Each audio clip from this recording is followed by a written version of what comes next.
I think nuclear catastrophe is possible today. Relations between the US and Russia, between the United States and China, between the US and North Korea, between India and Pakistan, are all such that one could imagine those states getting into a conventional conflict. And if nuclear armed states get into a conventional conflict, there's always a risk that that conflict could escalate into a nuclear war. Now, the good news is I think this is not terribly likely, but the consequences of a nuclear war would be so high that the risk, the product of consequence and probability, is worryingly high. And worse than that, I think it's growing.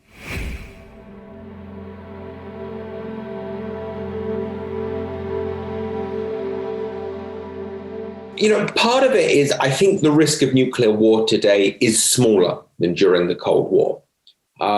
It's growing, it's higher than it ought to be. But the good news is things aren't quite as bad as they were during the Cold War. As I say, they're getting worse. And I think that the fear of nuclear war during the Cold War has been displaced by other things. So, for example, concern about climate change, which really is another potentially existential threat, has, I think, largely replaced fear of nuclear war in the kind of public imagination about the major threats that we face. In one sense, it's unfortunate. In one sense, it's good because people aren't worrying about nuclear war on a day-to-day basis, which is a bad thing. But it also makes it harder to potentially to catalyze the change necessary to try to deal with this growing problem.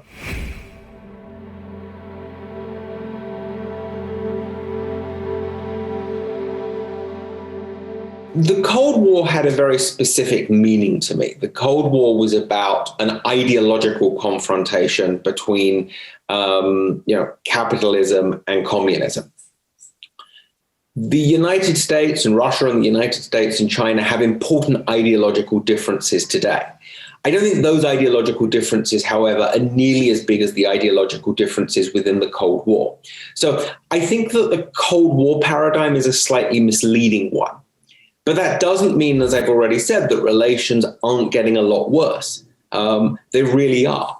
I think the model of international relations that we're in now harkens back to one before the First World War, of states competing for influence and for power and for land.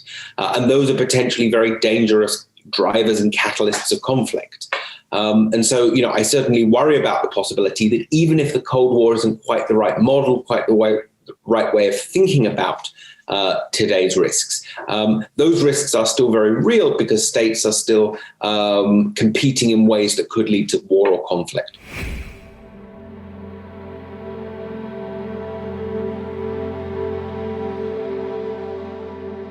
I think that the Biden administration has a desire to cooperate with Russia where cooperation is possible.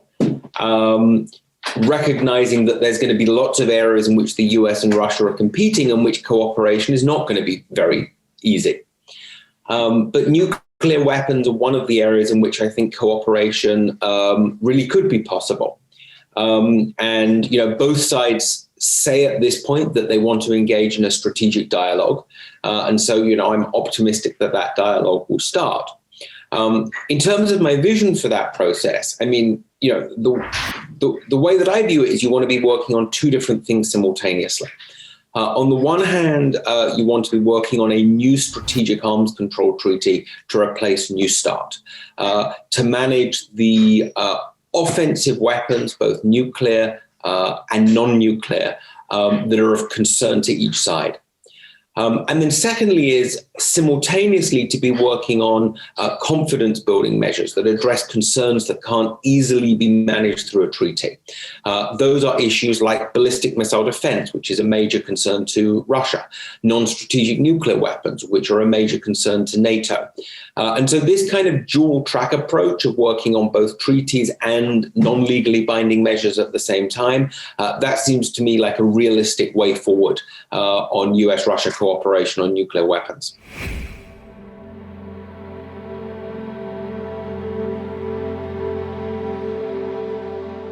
New START, as you mentioned, was extended and is now in place for 5 years. And I think this is a really important step forward because New START manages the longest range, the most destructive weapons that the US and Russia have.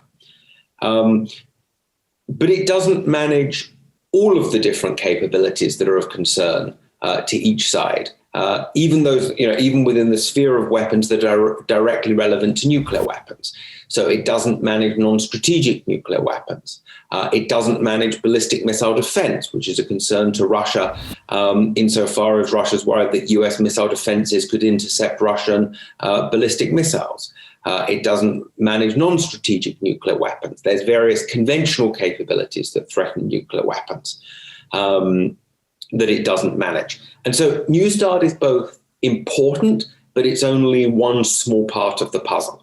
And obviously New START can't manage political tensions between the US and Russia in other spheres as well. So New START is important, but it's hardly a panacea.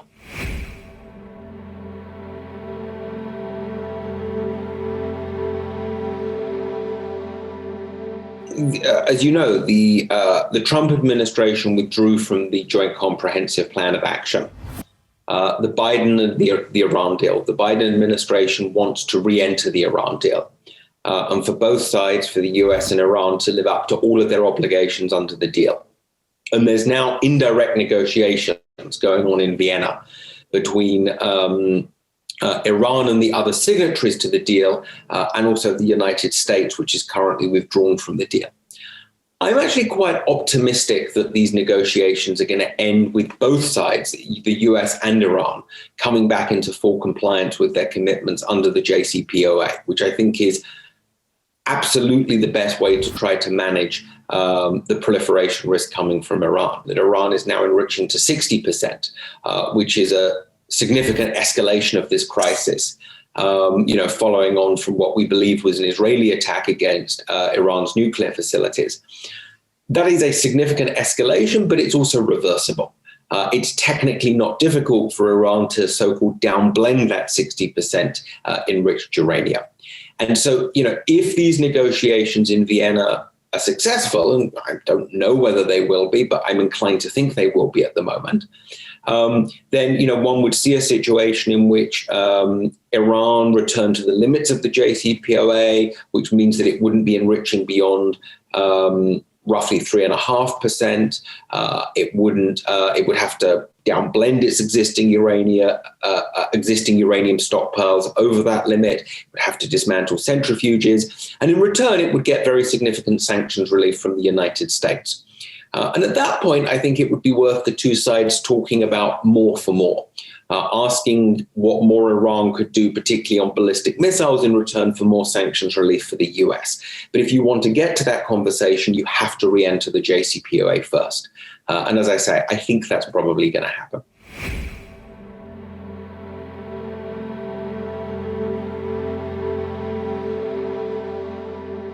I don't think North Korea can be denuclearized in the foreseeable future.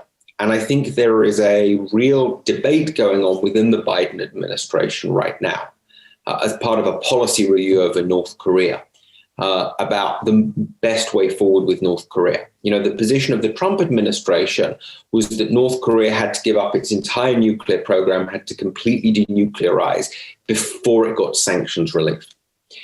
I think the Biden administration will continue with the ultimate goal of denuclearizing North Korea.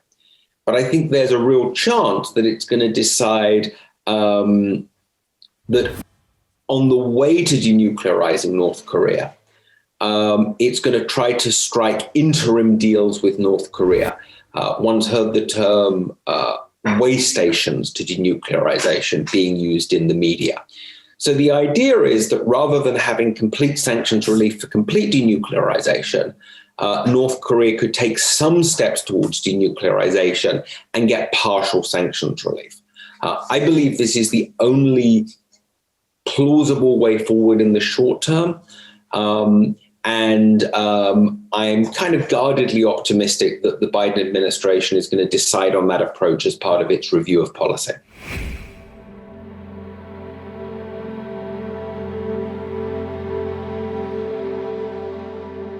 The UK announcement was a touch more complicated than that. The UK had a plan to get to 180 by the middle of this decade. The cap on the UK stockpile was not at that number yet. And again, the UK announcement wasn't necessarily that it was going to build more warheads. It was going to raise the maximum number that it could have. But it's actually not going to reveal the size of the stockpile. It's just going to say it's below this new figure. In one sense, the UK is kind of not one of the most important players. It's not the US, Russia, or China in determining the future of the regime. So, in one sense, the UK announcement is not terribly important, but I think it does indicate a worrying and growing trend amongst the weapon states of playing down their commitment to disarmament under Article 6 of the Non-Proliferation Treaty. I think it's not just the rise in numbers, it's the reduction in transparency, it's the vagueness in the justification. For me, all of those factors taken together are hard to square, to reconcile with the United Kingdom's obligations under Article 6 of the NPT. And so from that perspective, it's worrying for me because it fits in a larger trend in which all of the nuclear weapon states, frankly, the US, Russia, China, France, the UK, the weapon states outside the NPT, Israel, India, Pakistan, North Korea. I think, all of these states are not taking the obligation to work in good faith towards a world nuclear weapon seriously. And that I find to be a worrying trend generally.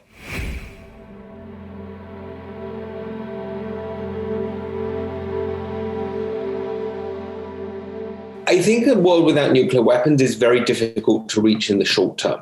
And I don't think the Prohibition Treaty is the right way of getting there, in large part because it doesn't try to address the challenges, the security challenges that means that states want nuclear weapons. The Prohibition Treaty, if you like, tries to deal with the symptoms rather than the underlying causes. But even if I think that it's very difficult to reach a world without nuclear weapons in the short term, I think that states can work in good faith towards that end. And that, I think, is what the obligation under Article 6 of the NPT is. And to this end, I think they need to seriously think about, how to verify a world without nuclear weapons, how to enforce that prohibition, how to manage security challenges without nuclear weapons, which is going to involve doing things like increasing the effectiveness of international law, the work of the Security Council. It's going to involve managing conventional forces, since imbalances in conventional forces are a major driver of nuclear weapons. And so, for me, the essence of the obligation to work towards a world without nuclear weapons is to try to deal in good faith with those security challenges and to try to create the political and security conditions that would enable a world without nuclear weapons to be at least as safe and secure as one with nuclear weapons.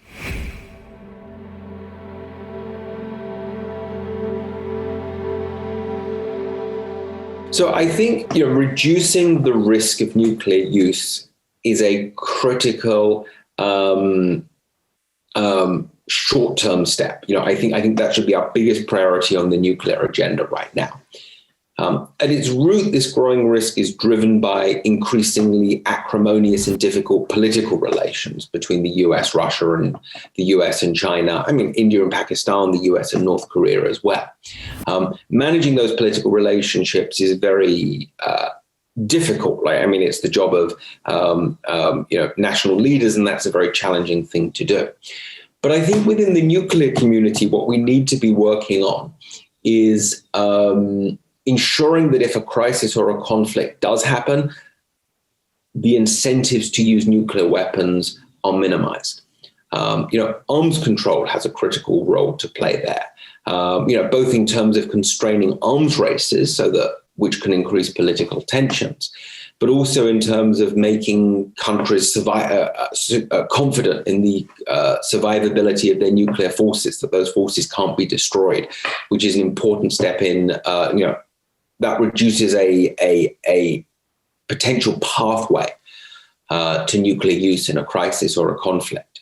And that requires focusing on non-nuclear weapons just as much as it does on nuclear weapons, since there's non-nuclear weapons, high-precision conventional weapons, ballistic missile defenses, anti-space weapons, cyber weapons that can threaten nuclear forces.